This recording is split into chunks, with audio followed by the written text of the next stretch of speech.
assume because of the froze. True, or like the Beastie Boys or whoever of them are alive. But yeah, that was interesting. I was just like, good food though, good Turkish food. It's a very charged topic, and it's one of those things that you can never really satisfy anyone with. But I think, what, dude, I think, here's my take. Come on, buddy.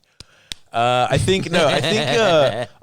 I think it's like, the sensible take is anyone's take. It's like no one should justify murder. It was terrible, but it's obviously like, look at the history and the if you look at the numbers and deaths. We should definitely start off with that, including me. There is no justification for killing, kidnapping. I mean, like, and as such, they must be rebuked. But having said that, for I don't know what the solution is. This isn't like, first of all, like I said, there's no justification for that, and that is reprehensible. And obviously, people that have perpetrated that need to face some kind of justice. Having said that, this whole episode didn't come out of nowhere. A vacuum, like in a vacuum. Let's put things into context. I'm gonna finally Gaza read Strip that book. Is the most densely populated prison in the world that is being barricaded with people with very, very little resources. What's it like in there? I'd like to see before the bombing. I mean, first of all, here's the thing. These bombings that are currently happening right now, and by the way, there's a blockade in Gaza, and they've stopped even water supply to come in there now. Whoa. So this is getting very, very intense. But the thing is, this has gotten to a point where this shit is not new for people living in Gaza. So my argument is, look, I'd be happy. First of all, I want to say this. The Palestinians need to settle on some kind of resolution. The power imbalance is so high that there is no take what you can sane position that still justifies conflict, let alone killing civilians. Which also shows you that, like, they're weak because they can't really destroy Israeli military. Is Hamas the government? Yeah, so this is the other thing. Hamas is the government in the Gaza Strip, and the thing is, because do they have elections? They do have elections, and they actually have a lot of popular support, and I think Israel is to blame for this. So just to put things into context, Israel currently is not just a democratic country that is dealing with this threat as best as they can.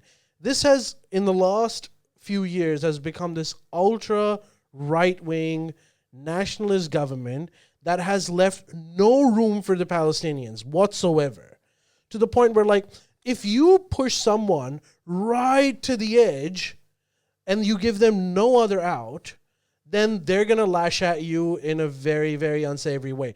It doesn't justify it. They shouldn't, and obviously you should try to, like, minimize this in whatever way possible, but you should understand that you're cornering a big cat to the point where they have no other way to deal with the situation except to attack you. You need to give the Palestinians some kind of out. You can't just be like, they're the Netanyahu's boasting about, for every one Israeli that they kill, we kill 20. And this is and this gets him elected. Like, what? There's a level of humiliation that any community can be subjected to, at which point they do not care what the repercussions are. They're just going to attack you. So no basic terrorism is justified. Really. Yeah, it's basic human justification. Like, just be a bit smart about it. No denying that Israel is this extremely powerful military state that has all the technological goodies that can stop any kind of opposition. But at the same time, just be a little bit smart about it and try to go for a resolution. How the fuck does Netanyahu keep getting back in? Because he's a smart cunt, dude. What he's done is he used to be a Malcolm Turnbull-like figure that has transformed himself into an extreme Peter Dutton figure. So he used to be someone that used to go for that moderate position. It's like, let's not focus too much on the crazies, but this extreme left-wing stuff is a bit crazy as well. But then what happened was that he started losing power. And he also has a lot of legitimate corruption cases against him, where there's a theory that if Benjamin Netanyahu was not in power, he'd probably be in jail right now. So what he's done, he's garnered support of this ostracized community of Israel, these extremely hard right Zionists, who Israel would always ignore. It was like, their version of Trump voters, who in the mainstream of politics would be ignored. But Benjamin Netanyahu, to protect himself and basically gets a boost to his popularity, has courted this faction. And this faction that used to be ostracized is now the mainstream. And they are very, very anti-Arab and Hang on, Palestinians. how are they the mainstream? Well, because they've now gotten into power. So now ministers of the government are people, like their Pauline Hansons are literally the ministers of government. Right? Yes, but okay, but if they're getting into power, that means that the general population of Israel agrees with the crazies. Well, there's a bit of that electoral college thing going on. Like, even in Israel, before these attacks by Hamas, every week there'd be thousands of people protesting because this group of people in Israel by other Jewish Israelis, because this group of people isn't just anti-Arabs and Palestinians. They're viciously against them, but at the same time, they're also very against left-wing Israelis. And their room is being squeezed out. So this is the context that this is happening in. So where thousands of Israelis are coming out every week to protest against these judicial reforms, essentially Benjamin Netanyahu's government was trying to tame the courts, where the courts aren't able to rule certain things as unjustified or illegal. And it's just the government that has complete control over this. And they're doing this so that they can expand into what the United Nations and the world community believes to be future Palestinian state, these settlements in the West Bank, and they're essentially taking over this. So they on one hand, this is the dilemma that the world faces. This extreme right-wing government, on one hand, has said that they're not going to go for a two-state solution. So there's no room in modern-day Israel that can be given to the Palestinians. But so essentially what normal Democrats would then think, okay, then you have to absorb the Arabs into the state of Israel and give them equal citizenship rights. They're also not doing that. So they want the status quo to continue. The status quo being that the Gazan Palestinians, you just keep them in a prison, it's literally a prison, and the West Bank Palestinians, you keep them tamed by heavy intelligence surveillance, and including taking control of all of the security of West Bank. So this supposedly separate nation isn't being controlled by the Israeli forces as well. And they keep intense tabs to the point where now, there is this whole first-class citizen and second-class citizen happening, where if you're Israeli Jewish, then life is great for you. You can, there's no surveillance on you. There's you can use whatever transport you want. You can go wherever you want at any given point. But if you happen to be an Arab, a Palestinian, so Arab Israelis, there's about 20% Arab Israelis that do enjoy this privilege. How the fuck did they get in? Because they are in parts of Israel that is not being contested as the Palestinian state. So they're in what would be called, I guess, Israel proper.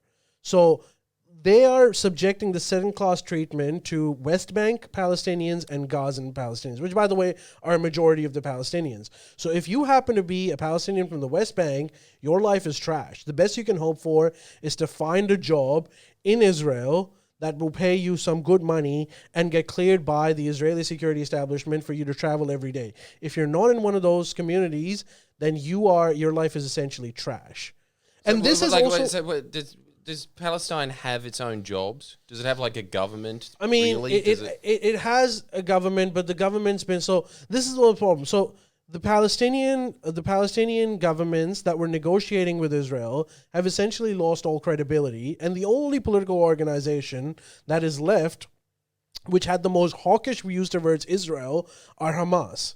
So that's why Hamas, because Palestinians have been pushed into this corner where they have no way to come out of it or come to a resolution, they've started supporting Hamas. And Hamas is an extreme, like the extreme right-wing faction of Israel, Hamas is also a crazy organization that is very, very radical and Islamist. Any normal person would not want Hamas to be in power. But because the Palestinians have been pushed into this corner where they have nothing, Hamas seems to be the only out for them. And Hamas is, by the way, the organization that So has they don't have an conducted these opposition? raids. Hamas doesn't have an opposition? No, they're basically they run with impunity. In fact, not only so they used to have control of Gaza, but because even the West Bank Palestinians have been pushed to the edge, which used to be at a point where the Gazans were pushed to the edge, and the West Bank Palestinians were someone that Israel, like a group of people that Israel were willing to negotiate until the extreme right-wing takeover of Israel. And then they were pushed into the corner. And you know what the result of that was? Even the West Bank population is now supporting Hamas. So this is like not a good solution for anyone. So wait, can I ask? What were the original borders? You know, like after the war, you know, there was an original border of Israel, right? There was a chunk of land. Yeah. So the border, the proposed It was the coast, borders basically. have It was just the been changing gradually. But right? this is the thing, right? This is what I'm wondering. Surely the majority of people in Israel would agree that it's like, yeah, we should just stick to the original border. We can't just Absolutely not. Really? They would not. They from So an to Israeli. them- I don't know about average Israeli, but I'm talking about from the Israeli government's point of view. And this isn't just the right wing government. This is a general government. They don't want that. They absolutely do not want to go back to the border. So what you're saying is, you might be referring to the pre-1967 borders. You might be referring to the 1948 borders. 48, I think. Yeah. So they wouldn't. First of all, it's almost impossible because those areas that were supposed to be part of Palestine in 1948 are so heavily controlled by Israel that I think that solution is out of the window. So it's just been like a slow, gradual. We're talking about like a small proportion of that land that the United Nations, America, Australia have all agreed will become future Palestine, is also being taken over by the Israelis. They've got like nothing. And now, I suspect with this, so now Israel, they used to bomb the shit out of Gaza every time there'd be like some kind of rocket coming towards them. Now they're preparing for a ground offensive. So what I think they're about to enter into Gaza after they keep pounding them with fighter jets. And then once they get into it, then we're in for a long guerrilla war. But I hope that Israelis... I know that you are very upset with what's happened, and I understand that. They're calling it the 9/11 of Israel and everything. But once, you've done all the killing to satisfy yourself, once you've done all of that, please start thinking of a way forward for a resolution. There's got to be... Even the Arab states. Back in the day, Israel's biggest problem was that Arab countries like Egypt, Saudi Arabia, Turkey, Jordan, they were all supporting Palestinians. Iran. Now it's gotten to, Iran still is, but now it's gotten to a point where even these governments want to normalize relations with Israel, but they're asking Israel, like, you need to give us something to sell to our people. Right. Like, because the problem is the governments in the Arab world are looking to normalize relations with Israel. But the Muslim population, and by the way, not just in the Arab world, throughout the world, are still very sympathetic to the Palestinian cause. So there needs to be something for them to be, if you keep saying, because up until now, the Israeli position was, we'll give Palestinians nothing, do whatever the hell you want, we're going to bomb the shit out of you if you even try to do something. And if that's your policy, then, expect one of these operations of Hamas to get successful. Again, I am not justifying this terrorist incident in any which way. Unarmed civilians getting killed, irrespective of what religion it is wrong. But let's not forget that unarmed civilians get killed in Gaza all the time. Right. All the time. That's their normal reality. So it's just like, you've got to put things into perspective here.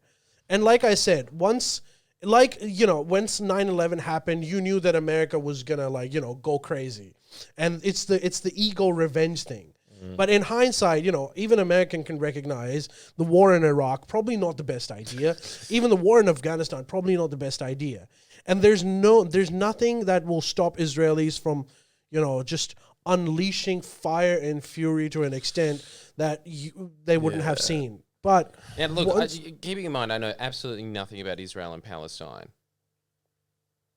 Why doesn't Israel just take over Palestine? Why hasn't that happened yet? Well, they have. They've taken de facto control over Palestine. Huh? They've taken de facto control over all of Palestine. The only pocket that was left was the Gaza Strip, which I think after this will probably eventually be controlled by I thought. Israel. In fact, it might not be. They might have some sort of control over Gaza, but I think the guerrilla war in Gaza, even if the ground forces enter there, is just going to continue indefinitely because they won't give up. I don't know What's the how to like population explain there? this to you. About 1.3 million. Is that all that's in Gaza? Yeah, Is that because all you've the got to Palestinians remember in the world. I thought it is was the thing because there's about 4 million United Nations recognized Palestinians that live in the Arab world. These are the people that were driven out by the Israeli army when they fought the Arab-Israel War of '67. So there's about 4, and Israel also says, by the way, this is another issue. Israel, even though they drove them out, these people that want to come back to their homes, they haven't been allowed by Israel. Because Israel's point of view is, if they come, then our demographic imbalance gets fucked over. But like, So wait a even sec. if What's that's like saying officially like Labour Party deciding that everyone that supports Liberal, get the hell out of here. You can't come back because if you come back, then you're going to vote for the Liberal Party, and then we're going to lose elections. So what's officially Palestine? 'Cause I thought it was the other way around. I thought it was just Gaza and West Bank are like Palestine Israeli, and the as rest a place is doesn't really exist. It's Right. there's 2 parts of Palestine. There's the West Bank territories, That's all that's left. which are in complete control of Israel. So What about all the land outside of Gaza and West Bank? All that shit. that's all Israel. I thought it was the other way around. No. Right. But what I've always wondered is like, Shit. I just don't understand why Israel even entertained the idea of Palestine ever. Like, Well, because that seems But always surely strange to me legally, because- huh? surely like it's illegal. Yeah, but they just don't seem They to don't- care. Right. because You know what I because the mean? unified Arab countries supporting Palestine, and let's not forget Arab countries waged 2 wars against Israel over Palestine.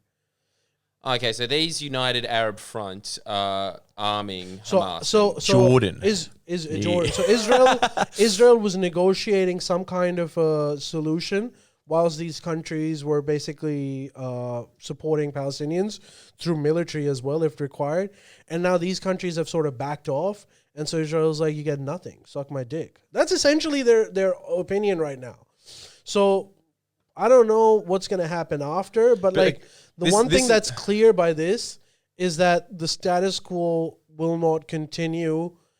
Well, the status quo can continue, but you've got to just like expect every now and then a massive terrorist attack, which is not good. Dude, I wish that Palestinians come with some kind of settlement, even if it's very, very tilted against them, because like otherwise there's just like it's because the power imbalance. You can't The other do thing as anything well, about though, it. is would you really trust a settlement in that area? Look, I think the problem is that the U.S. was in the best position to settle this, but it's lost all credibility now. I think only countries like China, they might be able to have some kind of a neutral approach where both parties might be willing to let them be arbiters. Maybe a country like I don't know, maybe a country like India could do it. Egypt could also do it. Really? Yeah, I think because Egypt is like, even though they technically recognize Israel and everything, they have this long history of supporting the Palestinian cause. So I think they might be able to do it. But I think America has lost its position to be a neutral arbiter. To Jordan's point, like I'm not saying this is right or it would be a good solution at all. I'm not saying that. But hypothetically, if Israel was just like anything that was Palestine is Israel, could the Palestinians not just be like, well, now we're going to get amnesty in Turkey, Jordan, They did. That's Morocco. why the 4 million of them are living overseas. Yeah, but is that going to be like an eventuality where it's like now we're just expats in fucking No. Iran? Iran's a huge supporter. Yeah, we live in Iran now. What I'm still trying to grasp. I'm not is saying like that's a good this solution. has been going on for like 50 years, and Israel has had the cards for 50 years. Like just way longer than that now, like 70 or I think something. the Palestinians are partly to blame for this. Every time Israel has given some kind of a potential solution to it, which, by the way, has over time gotten worse and worse for the Palestinians. So at one point, Israel had agreed to give 80% of what is modern-day Israel to Palestinians and keep 20%. The Palestinians rejected that. This is around 1920. I bet they wish they didn't do that. But here's the thing: this isn't it.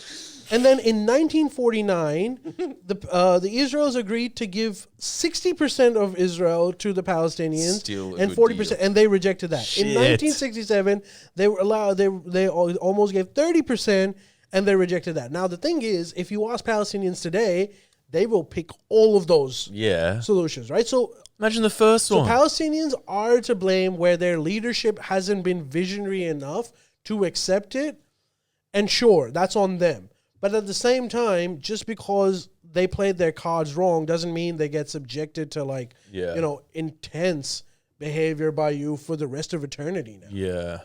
But what was the idea? I just hear this all the time, some kind of idea from CNN or something like that, where it's like, just call a spade, Israel's won, take them all over and assimilate them into Israel. I think I think that is a great solution, in my opinion, because that's the ground reality. The ground reality is Israel has won. Not only has it defeated the Palestinians, it has defeated a coalition of Arab nations that have fought 2 wars for this cause. So clearly, there's a winner on the ground.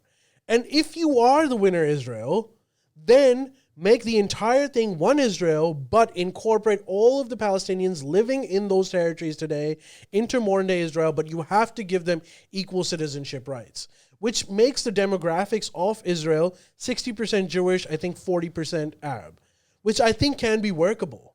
Because I honestly think that's the only solution that's left. Right. I don't think there's going to be a 2-state solution now. I want there to be. The whole world is still saying that. But let's be real, it's not going to happen. So Israel, if it wants a 1-state solution, then they have to give them equal citizenship. Is There's there no other way. Is there no chance that Israel would? Surely, it sounds like it would be a better deal anyway to just be like, no, well, I'll go into Israel and I am a second-class citizen in Israel. That sounds better than just being endlessly bombarded. Yeah, I mean a lot. Yeah, but this is the part of humiliation that I'm talking about. The Palestinians are not agreeing to that. They're not going to be second-class citizens. But in Israel, there are a lot of Palestinians that live well, right? Yeah. There's about 20% or more than Israel outside of the West Bank and Gaza are Arab Israelis. And look, if you ask them, honestly, where their support lies, they're still going to say Palestine. But it's also They do enjoy the equal citizenship rights that Israel offers, and I think that's a good template. But it's like what you said. I have nothing against Israel for those people. Those 20% of Arabs are living normal Israeli rights. Do they make their voices heard in Parliament? Probably not. Yeah, they do, but they can't because they're such a small number. So it's 20% of the population. You'd imagine that you could get some representatives. I mean, and they do, but when it comes to the other Palestinian territories, none of their demands. But it's also what you said. It's like you can't. It's like more the psychological aspect of we have a right to exist. We have this is our homeland. It's like if New Zealand came over here and it's like you're all Kiwis now. It'd be like, yeah. There is that element of that where it's like. But it's one thing to say you're all Kiwis, but it's another thing to say you're all Kiwis, but you're second-class Kiwi, where you can't use this road, you have to use this road, and also you can't come here. And even if you do, and every Palestinian at some point has had experience with Israeli military and the prison system. So these guys are already radicalized. They're living a radical fucking life. So they're going to end up doing stupid, barbaric shit like this. There's restaurants and malls and shit in Gaza, right? Yeah, they are. But you can really tell the difference. They're still living in third world conditions. And it's a tiny pocket. And it's so densely populated because there's 1.3 million of them in this tiny place. So that's why they die so much. That's why every time Israel bombs Gaza, there's at least 10 people that are going to get hit because they're just everywhere over there. Hard question. Was it the best idea? The Axis or whatever after World War II decided to create Israel. Well, they didn't. They allied it. The British did. That's what I meant. The Allies, not the Axis. The Allies. Yeah, look, I mean, I think there was a lot of guilt from the Holocaust as well that contributed to it. New York's not bad. That's all I'm saying. I don't know. It's wars. How many people are in Israel? I don't know. I think 5 million, something like that. That's like Sydney. It's not huge. 6 God, million? This is a tiny pocket of the world, isn't it? Well, maybe this is the result. But this is the result of war. This is the result of war when you chop up land. I mean, look at fucking East Berlin, the east and the west of Berlin, that was a shit show. It was 9 million Oh, total. okay. Like Russia running East Berlin, it was fucked. I went to a museum. It was fucked up. It was, and there's still fucking pockets of the wall there, and it's like when you sort of when anyone tries to chop up a modern day country that has its history, its roots, its one ethnicity, and just literally draw a line and be like, you're communist now, you're capitalist. Oh, your sister lives over on the communist side. Well, that's too bad. She's a commie. You guys can't talk. It's like those examples that throughout history, it doesn't work. It doesn't work. It just doesn't. There's too many roots. You can't just divvy up a country now or 100 years ago or anything in like the modern world. It just doesn't work. And those, by the way, those 4 million refugees that live in like Saudi Arabia, Iran, Jordan, Egypt. These are Iran. These are all people that were driven out from modern day Israel during the war.